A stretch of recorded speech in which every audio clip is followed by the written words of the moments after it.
को, रेलवे के अधिकारियों को इस मामले में समन किया है? नहीं, देखिए, तो एक जुडिशियल प्रोसेस है। ये जो लैंड फॉर जॉब स्कैम है, जिसके सारे कागजात जनता दल यू के राष्ट्रीय अध्यक्ष श्री ललन सिंह जी ने सीबीआई को उपलब्ध कराए थे। जिस समय ललन जी हम लोग के साथ थे, उस समय उन्होंने ही डॉक्टर मनमोहन सिंह को और ये सारे कागजात दिए थे और बताया था कि किस तरह से लालू यादव रेल मंत्री रहते हुए लोगों को नौकरी दी और नौकरी के बदले में जमीन लिखवा लिया। और अब सीबीआई ने जांच में पुख्ता प्रमाण पाए हैं और इसके अंदर लालू परिवार के 4-5 लोग शामिल हैं और तेजस्वी यादव का नाम इसलिए शामिल है कि दिल्ली के अंदर D1088 न्यू फ्रेंड्स कॉलोनी का जो 100 करोड़ रुपए से ज़्यादा का मकान है, ये मकान उसी लैंड फॉर जॉब स्कैम के अंतर्गत जिन लोगों ने नौकरी मिली थी, जिन लोगों को, और जिन लोगों ने ज़मीन लिखवाई थी, उसी से जुड़ा ये मामला है। और इसलिए न्यायिक प्रक्रिया के तहत पहले तो चार्जशीट फाइल हुई और चार्जशीट फाइल होने के बाद अब उन लोगों को समन किया गया है। तो अब देखिए कोर्ट का आगे क्या फैसला आता है या कोर्ट किस दिशा में आगे बढ़ता है, क्योंकि इसमें रेलवे की कुछ अधिकारियों पर चार्जशीट के लिए अनुमति नहीं मिली थी, वो उनको अनुमति मिल गई सीबीआई को, तो इसलिए उन लोगों को समन किया। लेकिन देखिए बहुत ही पुख्ता प्रमाण है सीबीआई के पास। लेकिन आरजेडी के नेता का बयान आया है, आरजेडी कह रही है कि ये जानबूझ के एक साजिश के तहत चूंकि चुनाव में कमजोर पड़ रहे हैं इसलिए फंसाने का है। केस में क्लोजर था, फिर भी ये सब प्रक्रिया एकदम गलत बात है। कोई केस का क्लोजर नहीं था, कभी कोई केस क्लोज नहीं हुआ।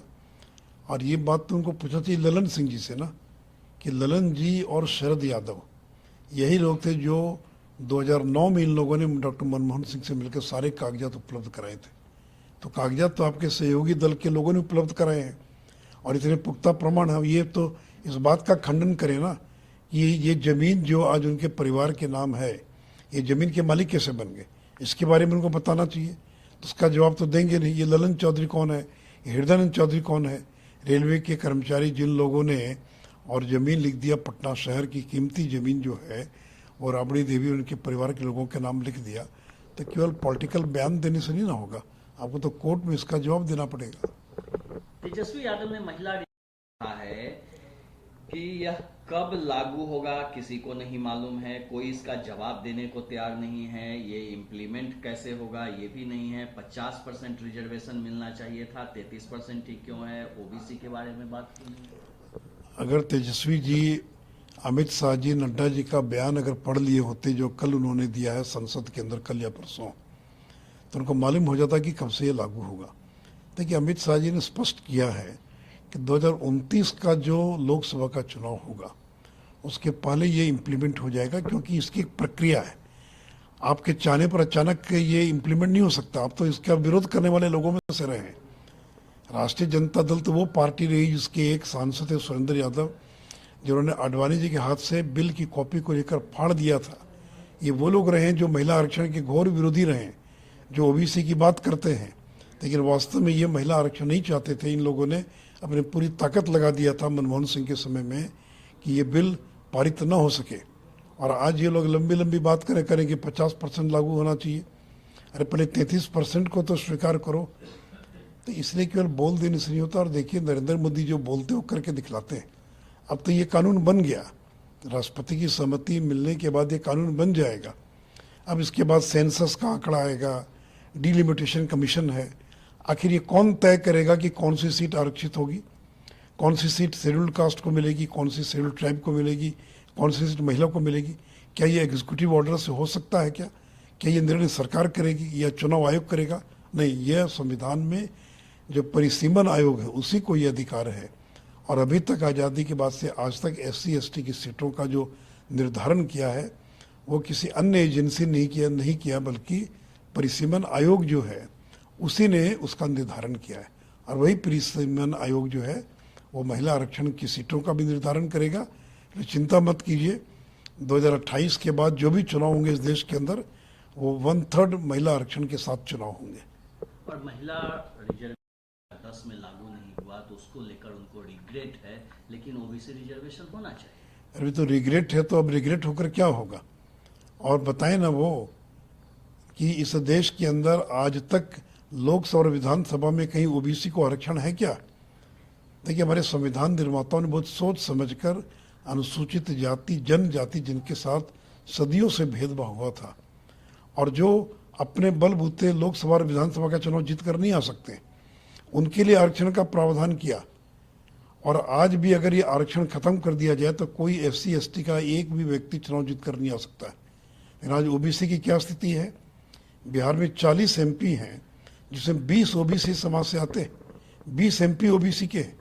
अगर 545 अगर MPs को आप ले लें तो कम से कम 300 से ज़्यादा MP आज संसद के अंदर OBC समुदाय से आते हैं। तो इसलिए OBC समुदाय को लोकसभा में आरक्षण की आवश्यकता नहीं है, उनको आवश्यकता है नौकरियों में, सेवा के अंदर, कॉलेज के प्रवेश के अंदर जो आरक्षण उनको दिया हुआ है। तो देखिए, इन लोगों का तो उद्देश्य था कि ये बिल पास न हो।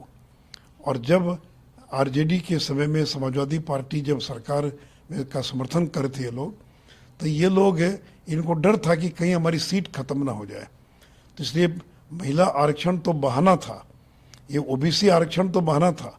असली निशाना था कि ये जो महिला आरक्षण है ये लागू ना हो सके, और इसी दिशा में वो लोग काम कर रहे थे। तो आज इनकी स्थिति ये हो गई है कि लोकसभा में राजद का एक भी सांसद नहीं बचा, और जो सुरेंद्र यादव ने आडवाणी जी के हाथ से बिल की कॉपी फाड़ी थी वो फिर दोबारा संसद का मुंह नहीं देख पाए। राहुल गांधी ने लगातार केंद्र अधिकारी से, पार्लियामेंट का एक इंस्टीट्यूशन है उससे जब हम बात की है और हम बताया कि भाई 90 में 3 ही क्यों है OBC के अधिकारी सेक्रेटरी, और उन्होंने यह भी कहा कि प्रधानमंत्री OBC के लिए बड़ी बड़ी बातें करते हैं लेकिन करते कुछ नहीं है। देखिए, राहुल गांधी भूल जाते हैं कि OBC का तो आरक्षण 1989 में लागू हुआ, मंडल कमीशन जब लागू हुआ, और राजीव गांधी ने उसका विरोध किया था। कल मैंने संसद में अपने भाषण में विस्तार से उन भाषणों के अंश को पढ़कर सुनाया। ये तो वो लोग हैं जिन लोगों ने मंडल कमीशन का विरोध किया, ये तो वो लोग हैं जो पूरी ताकत लगा दिया था कि मंडल कमीशन की रिपोर्ट लागू ना हो सके। आखिर जब BP मंडल ने अपनी report, second backward classes commission ने 1980 के अंदर रिपोर्ट सुपुर्द कर दिया इंदिरा गांधी को, तो 10 साल तक क्यों बैठी रही इंदिरा गांधी और बाद में राजीव गांधी, उसको लागू क्यों नहीं किया? तो आपने तो पिछड़ों के लिए जो OBC के लिए जो आरक्षण था वो तो लागू ही नहीं किया, वो तो VP सिंह की सरकार ने लागू किया जिसको BJP का समर्थन था। और आप अगर आरक्षण देर से देंगे तो स्वाभाविक है कि जिस बड़ी संख्या में उन लोगों को और आना चाहिए था सेवा के अंदर, उनको आने में विलम्ब हुआ। तो इसके लिए अगर कोई जिम्मेवार है तो कांग्रेस पार्टी जिम्मेवार है, जिन्होंने मंडल कमीशन का विरोध किया, OBC आरक्षण का विरोध किया।